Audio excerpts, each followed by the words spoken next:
Bom dia, hoje sexta-feira, dia 6 de outubro, meu nome é Felipe Monteiro, eu sou sócio responsável pela Oriz US e hoje a gente está começando mais um Oriz Podcast, trazendo aqui o Daniel, que é sócio fundador da Geo Capital. A Geo Capital a gente já conversou antes, é uma parceira nossa de longa data, é uma gestora especializada no mercado externo de bolsa.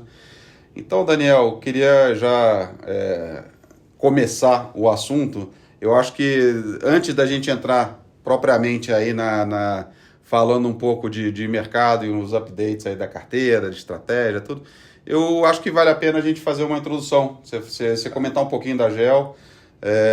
A gente já teve outros podcasts que a gente fez junto, mas eu acho que nunca é demais, né?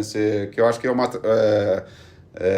realmente vocês têm uma estratégia única, né? É um negócio que a gente sente bastante confiança em recomendar para os nossos clientes. Então, se puder falar um pouquinho aí da Geo, acho que antes da gente entrar aí no mercado. Claro, com o maior prazer. Bom, obrigado pelo convite, prazer estar aqui de novo com você, Felipe. Bom, a Geo Capital é uma gestora independente brasileira, né, que, como você bem colocou, tem um foco exclusivo em investir em fundos que compram apenas ações fora do Brasil. Né? Isso está ligado muito a... Quando a gente montou a Geo há cerca de 10 anos, a gente tinha essa visão, que é verdade ainda hoje, da importância da diversificação. Na verdade, é que a gente já tem muita exposição a ativos brasileiros, mas isso não muda o fato que o Brasil é apenas 2% do PIB mundial. Né? Outra estatística interessante é, se você pegar todo o valor de mercado da Bolsa, né, das empresas de capital aberto no Brasil, e comparar com o valor de mercado de todas as bolsas de valores do mundo, você vai notar que as empresas brasileiras de capital aberto correspondem a cerca de 1% Sim. desse valor total, né, que tem disponível para investidores em ações. Então, para a gente é uma figura... Investir apenas no Brasil é uma figura que não faz muito sentido, porque a gente está olhando apenas 1% das oportunidades. Quer dizer que, ao mesmo tempo, você está dizendo não para as 99% que não estão aqui. Então, foi um pouco nesse racional. Falei, poxa, existe sim valor. É quase que impossível você não concentrar seu risco, né? Exatamente. É inerente do business. Você concentra porque você não tem como diversificar, ponto. Né? Exatamente. E muito se fala de diversificação. Puxa, comprei LFT, NTNB. Então, na verdade, é uma diversificação muito subótima, para dizer o mínimo. Né? Quando você muda a classe de ativo, mas o risco continua mesmo, continua muito parecido. O sistêmico continua igual. Então, acho que essa ideia de diversificação vem não só para questões de risco, que são importantes, né? Não botar todos os ovos na mesma cesta, né? como se diz, mas também poder acessar outras oportunidades que não estão representadas aqui no Brasil. Sim. Pensar em outras geografias, acesso a outras moedas, até a outros modelos de negócio. Tecnologias novas. Muito se falou, né, esse ano em inteligência artificial, que tem acontecido e tem sido um grande tema, né, principalmente fora do Brasil.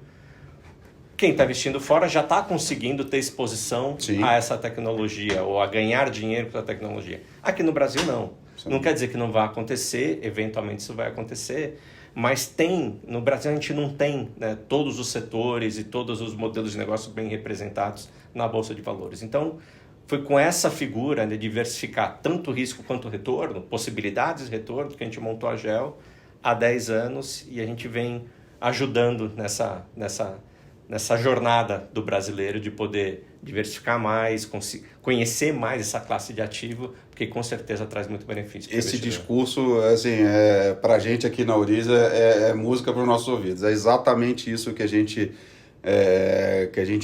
fala para os nossos clientes aqui. A gente vai fazer um evento agora em Orlando para divulgar um outro fundo parceiro nosso de real estate. E a apresentação que eu estou fazendo, né, estou fazendo a apresentação que eu vou fazer lá, o foco é exatamente isso. Sim, Por que você deve investir no offshore? Não só, uma coisa que eu vejo muito aqui, muitas vezes o sujeito manda o dinheiro para fora e ele tem sempre aquela preocupação, olha, esse é um dinheiro da minha aposentadoria, esse é o dinheiro dos meus netos, eu quero ser super conservador, e o que é ótimo. Isso você tem que tratar, né? Você tem que ter esse potinho, sem dúvida, mas o que eu tenho falado para os clientes e que vai ser o tema dessa minha apresentação, já dando um spoiler aqui, é justamente que lá você tem oportunidades de investimento maravilhosas. Então você deve olhar o mercado externo como não só como um porto seguro para o seu dinheiro, você ter o dinheiro em moeda forte e tudo isso, mas como uma oportunidade de ganhar dinheiro. Muitas vezes a gente vê o cara com um investidor com um perfil hiperconservador lá fora, e aqui o cara, eu falo, deveria ser o contrário. Você deveria ser rentista no Brasil, não fazer absolutamente nada.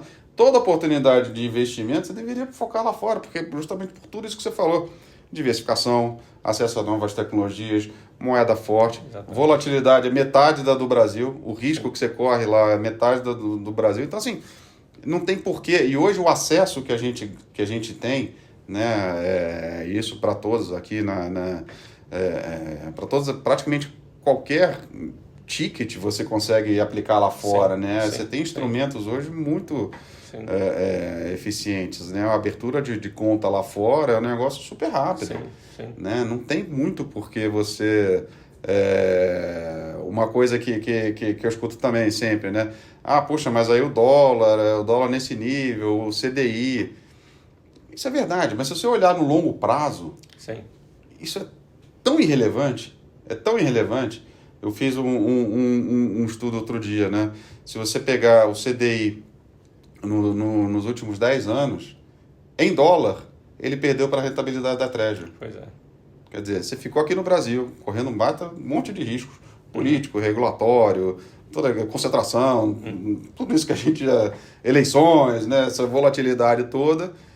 E no final das contas, em dólar, você tá pior, apesar do CDI, que é super alto sempre, você acabou perdendo dinheiro em dólar, né? Então, são alguns mitos que a gente escuta aqui, que eu acho que casou, que a gente tenta desmistificar e casa muito bem com o seu discurso, né? Não, perfeito. E teve uma mudança regulatória importante essa semana também, né? Com a entrada no 175. Percebe que até para os fundos IE, que até então poderiam ser só acessados por investidores qualificados, agora estão todas as casas, nós também se ajustando para poder também acomodar isso, e mostra como mesmo o regulador tem andado nessa direção.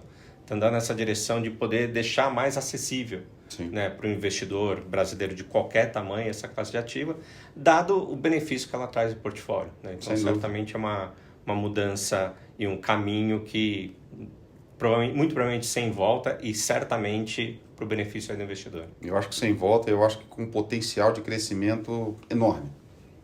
Você olha o Brasil, o investidor brasileiro, ele ainda tem muito o viés, né, o home bias que a gente chama aqui, né, o viés de investir localmente, né? Eu acho que isso daí é um paradigma que a gente está começando aí a quebrar, mas eu acho que vai longe esse negócio. Se a gente espera, assim, é a nossa expectativa aí.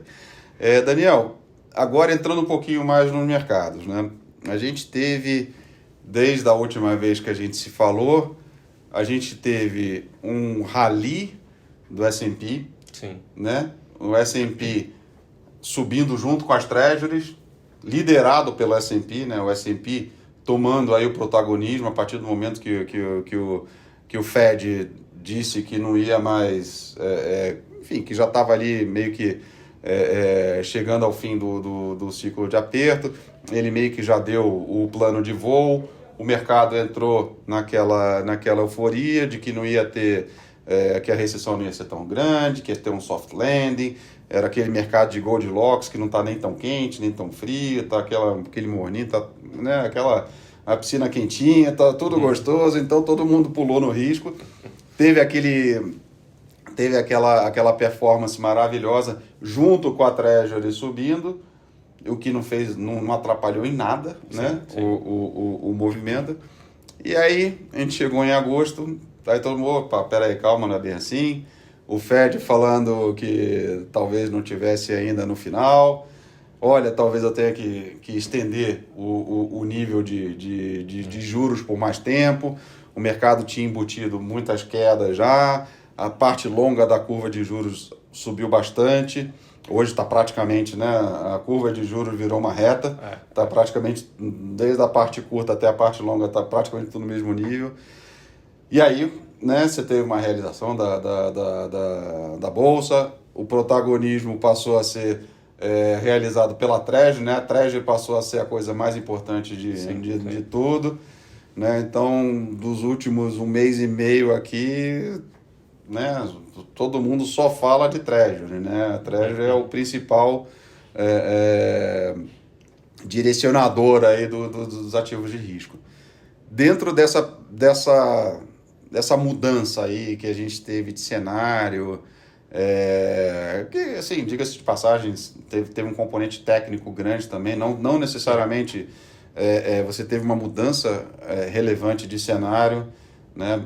Mas, enfim, a gente está vivendo agora essa narrativa nova e que tem tornado o mercado um pouco mais difícil. Como é que vocês navegaram aí durante esse período? Vocês fizeram alguma mudança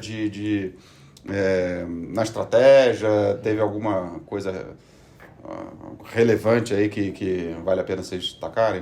Então, acho que é excelente questão, porque nesse momento, acho que a grande certeza que tem é a incerteza. Volatilidade aumentou, isso mostra que talvez o mercado não está conseguindo ver com tanta clareza, né, ou não está convergindo para um cenário. Começa a ver diferentes cenários e não sabe exatamente como ponderá-los e em qual exatamente acreditar. O nosso processo, como é que ele está desenhado para navegar esses períodos e assim como outros? Uhum. Como a gente tem um universo de cobertura bastante limitado de empresas, a gente cobre cerca de 60, 70 empresas, uhum. A gente não quer ter opinião, ou a gente não se predispõe a ter opinião sobre as outras empresas, o que vai acontecer nos mais diferentes cenários. Claro. Mas para as empresas que a gente cobre, a gente está continuadamente desenhando diferentes cenários para cada uma delas. Então, por exemplo, e aí podem ser tanto questões mais macroeconômicas que impactam, como a gente está discutindo aqui, como questões específicas da companhia que a gente também acaba variando. Então, por que eu estou dizendo isso? Porque mesmo isso é verdade hoje e tem sido verdade já há alguns anos na GEL, a forma que a gente monta o nosso portfólio não é olhando um cenário em específico, mas olhando um número maior de cenários. A gente trabalha com cerca de 9 diferentes cenários. Esses 9 cenários, na verdade, mudam diversas características, como muitas delas, como você está mencionando. Claro. Puxa, será que vai ter um soft land? Será que vai ter um hard land? Será que China vai crescer mais ou crescer menos? Ou questões específicas da companhia, para pegar um exemplo para tentar tangibilizar. Disney, que é uma posição nossa, é uma grande questão que o mercado tem se debatendo, é a velocidade que ela vai conseguir crescer o DTC dela, né? O Disney Plus, uhum. Para melhor definir. Então, puxa, qual que é o número de subscribers que ela chega, quando, a rentabilidade, por enquanto ela não está no break-even, deve chegar no ano que vem, e por aí vai. Por que eu estou trazendo isso como um exemplo? Porque a gente também desenha cenários. Se acontecer antes, se acontecer depois, então tudo para poder ter não um valor, mas uma nuvem de valores para cada uma das empresas. Tanto no macro quanto no micro. Tanto no macro quanto no micro. Porque daí como a gente monta o portfólio? A gente não tenta definir um cenário e aí sim escolhe as empresas que vão melhor naquele cenário. Mas a gente prioriza aquelas empresas que se dão melhor ou se mostram como um bom investimento no número maior de cenários. Claro que a gente também tem a nossa opinião, não é uma média aritmética simples, a gente tem a nossa opinião de que qual cenário tem mais chance de se materializar, mas essa metodologia faz com que a gente olhe diferentes cenários e acabe escolhendo aquelas empresas que no nosso conceito são mais antifrágeis, por assim dizer, porque independem de uma realização de um determinado cenário muito específico evento específico para poder se mostrar um bom investimento. Então isso tem sido verdade. Estou contando essa história para dizer que agora, nesse momento de maior incerteza, isso também é verdade.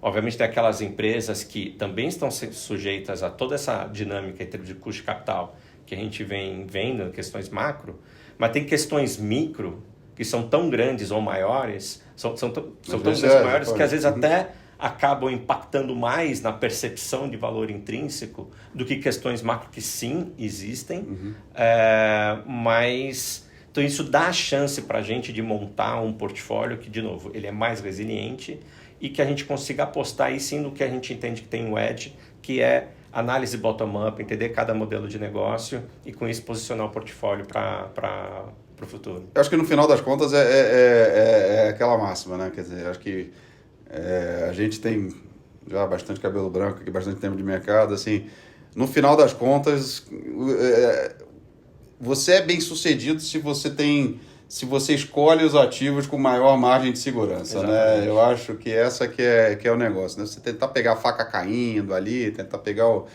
acertar na mosca ali, é sempre um negócio que é difícil e a gente sabe que acaba contribuindo pouco para o portfólio no longo prazo, né? E o que vale realmente, o que conta é justamente essas escolhas que você vai fazendo ao longo do caminho com essa margem de segurança, e justamente por isso, porque elas são escolhas que sobrevivem, né? Que performam, ou performam menos pior, né? Em uma gama de cenários maior, grande, né? Quer dizer, então eu entendo que vocês não fizeram, assim, o portfólio não mudou nada, assim, drasticamente. Quer dizer, vocês fazem ajustes ali, mas, assim, na parte maior ali do portfólio, vocês não fizeram... Não, o que a gente percebeu é que, por exemplo... muito desse rally que teve no primeiro semestre, principalmente, foi puxado para as empresas de tecnologia. Sim, né? Muito concentrado. Foi muito concentrado. Então, o que fez com que outras empresas ficassem para trás. Então, a gente foi fazendo certos ajustes. Chega uma hora que você não quer... É menos sobre acertar qual empresa e qual que você encontrar quais são as maiores assimetrias. Exato. Então, você puxa aqui, está uma relação risco e retorno melhor do que ali. Então, você tira de uma e a margem de segurança, exatamente. Então, exatamente, o ponto sobre a margem de segurança, é uma outra forma de ver. Então, muito do que a gente tem feito foi tirar marginalmente ou fazer certos ajustes no portfólio. O processo é exatamente o mesmo. Mas o que o processo de investimento tem nos falado para fazer a essas empresas, principalmente de tecnologia, que andaram demais, podem ainda andar mais, mas tem uma relação risco-retorno menos favorável do que outras. É tipo da coisa que você tem que ter no portfólio, né? Você tem que ter tecnologia, você tem que ter essas empresas que têm, né, o componente da inovação, que você nunca sabe de onde vem, né? Sempre te surpreende. Exatamente. Né? A inteligência artificial, surgiu do nada. Né? De uma hora para outra começou então você tem que ter no portfólio. Mas assim, eu acho que é essa calibragem, né? Porque de fato foi só isso que puxou.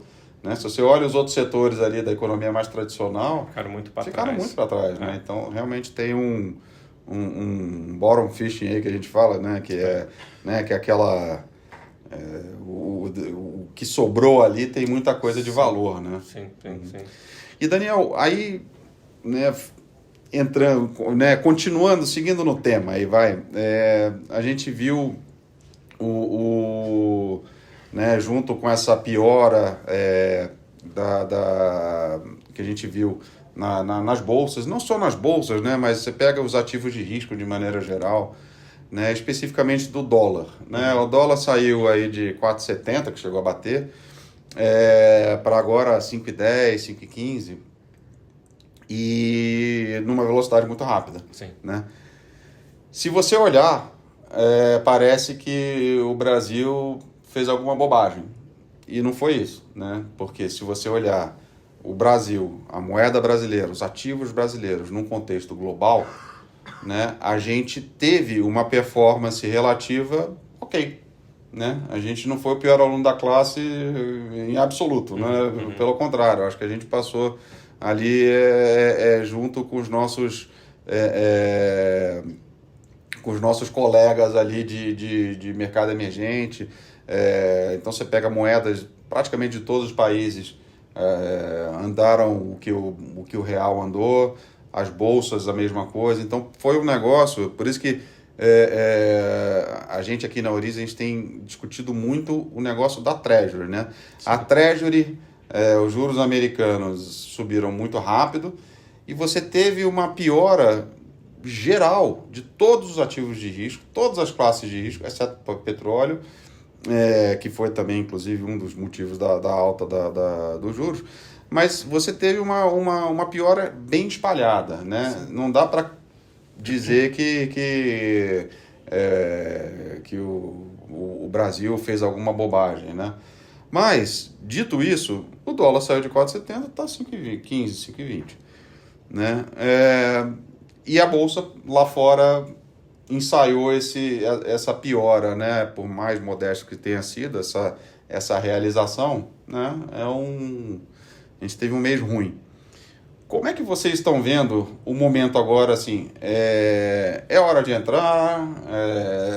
Que eu ponho minhas barbas de molho? Espera um pouquinho, tento pegar aí o fundo. Sim, né? Como é que vocês veem isso? Olha, eu gosto de dividir essa discussão em pelo menos duas partes, tá? Acho que tem dinâmicas diferentes. Uma parte que eu chamaria de uma posição estrutural na classe de ativo, e uma outra parte que eu chamaria de uma posição mais tática. Né? Por que eu estou dizendo isso? Porque até voltando para o início da nossa conversa, né?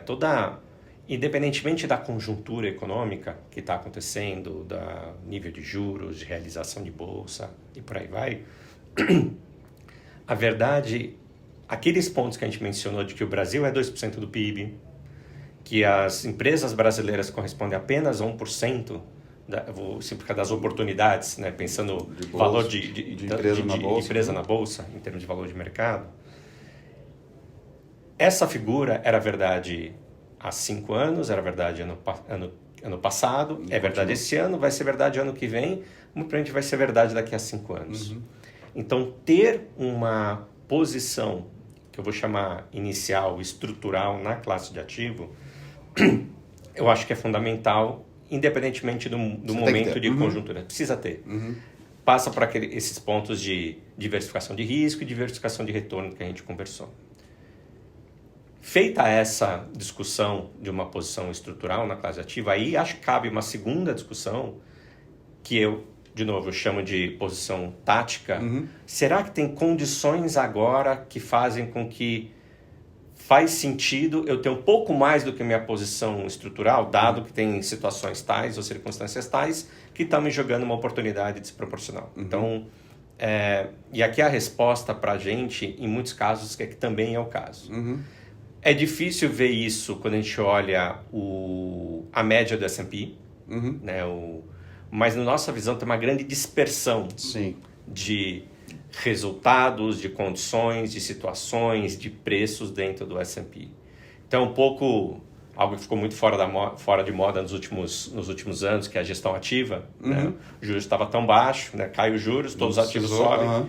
Acho que agora está voltando a ficar em vigor. Né? A importância de poder ter, seja um investidor ou uma casa especializada, de procurar onde estão essas oportunidades. Porque olhando e concordando com todos esses pontos de mais estresse que aconteceram, ainda assim tem muita oportunidade aparecendo. É exatamente essa recomendação que a gente tem feito, a gente está super alinhado com essa visão, né? Olhando para frente assim, e olhando o nível uma coisa que eu sempre falo, né?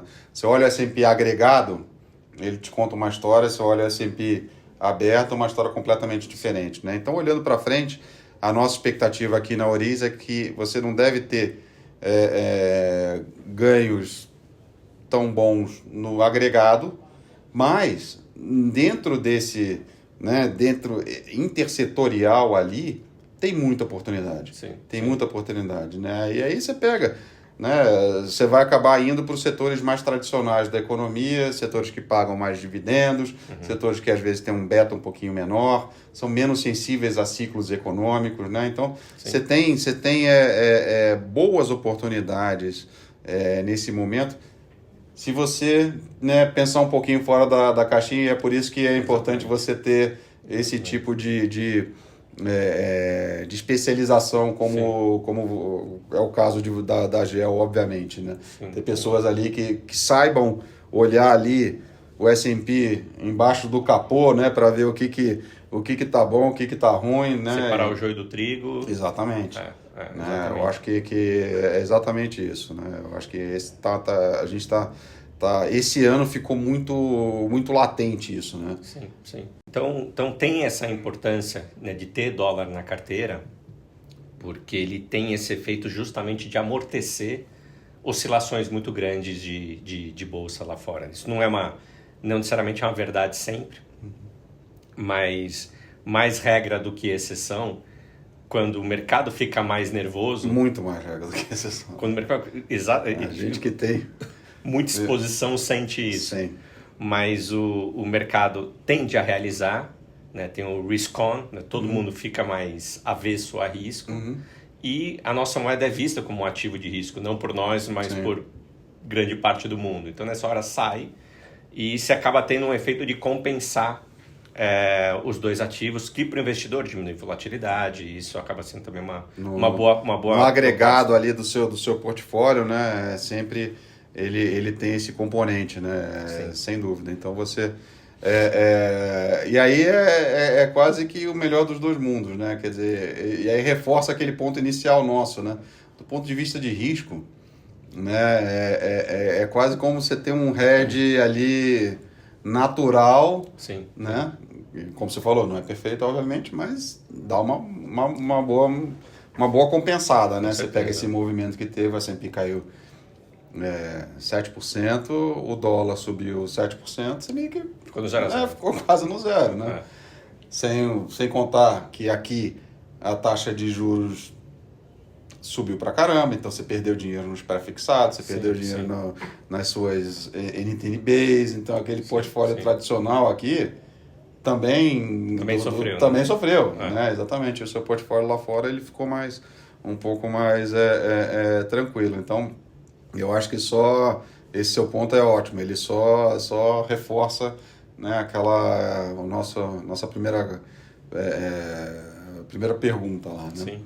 Daniel, aí agora para concluir, eu queria voltar aí a falar da GEL, né? A gente aqui como parceiros, né? A gente oferece os fundos de vocês aqui para os nossos clientes. Que tipo de estratégia vocês têm feito? Não tem feito, vai. Que tipo de produto vocês têm lá na GEL? Sim. Né? Eu sei que vocês têm a parte de previdência. Então, se você puder explicar um pouquinho os diferentes produtos que vocês oferecem dentro da casa. Claro, com o maior prazer. A gente tem basicamente 3 ou 4 famílias de produtos, por assim dizer, né? Esses produtos que são mais de prateleira e, obviamente, temos produtos específicos. A gente também monta estratégias específicas com clientes, veículos específicos. Só fazer um parênteses, estamos num processo de fazer um fundo bastante concentrado, com 5, 6 ideias, porque clientes nossos falam, puxa, eu já tenho exposição com vocês em termos do fundo, da estratégia principal, mas eu gostaria de ter maior concentração em determinados nomes. Como eu faço? Então a gente também tem esse trabalho de poder fazer algo mais tailor-made, né, com clientes, que acho que tem sido muito benéfico. Mas olhando para a nossa grade de produtos mais tradicional, por assim dizer, a gente tem um veículo onde você tem talvez a boa parte do nosso volume sob gestão, que é a nossa gestão ativa, propriamente dita, com exposição cambial. Então, ao investir nesse fundo, você está comprando, na verdade, 2 ativos. O nosso portfólio, de acordo com a nossa curadoria, né, de acordo com a forma que a gente vem desenvolvendo o nosso processo nos últimos 10 anos. E também está comprando exposição a dólar. A gente não está operando dólar, mas o dólar é um pass-through. Né? Então, você também tem exposição ao dólar. Então, esse é É o primeiro tipo de produto que a gente tem. Para aqueles que gostam, querem ter exposição ao portfólio, mas não à moeda, a gente também tem uma versão dessa mesma estratégia com trava cambial. Então, exatamente a mesma lógica de construção de portfólio. Sem exposição ao dólar. Só que a gente trava a exposição ao dólar. Tem gente que gosta de colocar dólar numa outra caixinha. Tem gente que, puxa, quero investir, mas tem uma visão de que o dólar vai de agora 5,20 vai voltar para 4,70. Não quero pegar essa é uma visão do investidor. Claro. Ele tem um produto para poder trazer para ele o acesso ao portfólio sem a trava cambial. Temos também um outro produto, que é um que a gente desenvolveu, que ele é mais sistematizado, chamado Smart Beta. Ele bebe de toda a nossa metodologia de construção de portfólio, de definição do que é uma empresa de qualidade, mas ele é mais agnóstico a termos de valuation. Ele se compara mais como um índice do que como... Isso que é algo entre gestão ativa e gestão passiva. E tem um outro que tem ganhado muita atração, vale a pena mencionar, que é o de Previdência. Né? Esse é um fundo que a gente lançou no ano passado. Novo, recente. Ele, não é, ele tem performado muito bem e tem tido bastante interesse, até porque quando olha na grade de produtos, são poucos os fundos que têm essa característica. Né? Como que ele é montado? Esse fundo ele tem 40% da nossa gestão, 40% do fundo ele investe na nossa gestão ativa com exposição a dólar. Né? Então, tá. que é o primeiro grupo. Então, você tem ali, que é o máximo, né, que a gente consegue ter 40%, de acordo com a regulamentação em vigor. Então, 40% é a nossa gestão ativa, exatamente o mesmo portfólio do primeiro caso aqui do produto que eu mencionei. E os outros 60% é CDI. Então, tem uma combinação, é quase como você tem o acelerador e o amortecedor ao mesmo tempo. Você tem a possibilidade de ter exposição a equities, que no longo prazo é benéfico. Essa exposição com exposição também a dólar, com essa dinâmica também de hedge, por assim dizer, ou de dinâmicas de muitas vezes andarem em direções opostas. Para o longo prazo também, um ativo super importante, né, de ter na carteira. Né? Uma das frases que muitas vezes eu uso é: não quer ter medo se o dólar vai subir, tenha dólar. Tenha dólar. Se você tem dólar, você não se preocupa se o dólar for subir ou não. Essa é uma ótima frase. E os outros 60% fica no CDI, em LFT, né, título do governo brasileiro, podendo se beneficiar também dessa dinâmica que a gente ainda está vivendo de juro real muito alto no Brasil. Então, esse é um fundo que tem uma volatilidade menor do que um fundo 100% de bolsa, porque ele tem 60% de CDI. Ele é quase como você pensando, né, um plano de previdência, né, que é justamente um negócio de longo prazo. É quase que um portfólio ideal, né? Você tem um pouco de risco, um pouco de hedge, um pouco de carrego, né? Então é um bom mix aí em um produto só, já dentro de uma casca só, é um negócio super simples, né? Com as vantagens tributárias do veículo de previdência, né? Porque alguém poderia dizer, puxa, eu consigo montar um portfólio como esse, eu posso pegar de 100 unidades que eu quero colocar, eu coloco 40 no fundo de vocês e fico comprando, eu coloco no fundo de renda fixa nos outros 60. Pode fazer isso? Pode. Dá trabalho, você precisa ficar rebalanceando no tempo, e uma vantagem que tem nesse veículo é todo o benefício, né, de tributário que tem. Um deles, né, que é relacionado até à parte de renda fixa, porque você não tem come cota.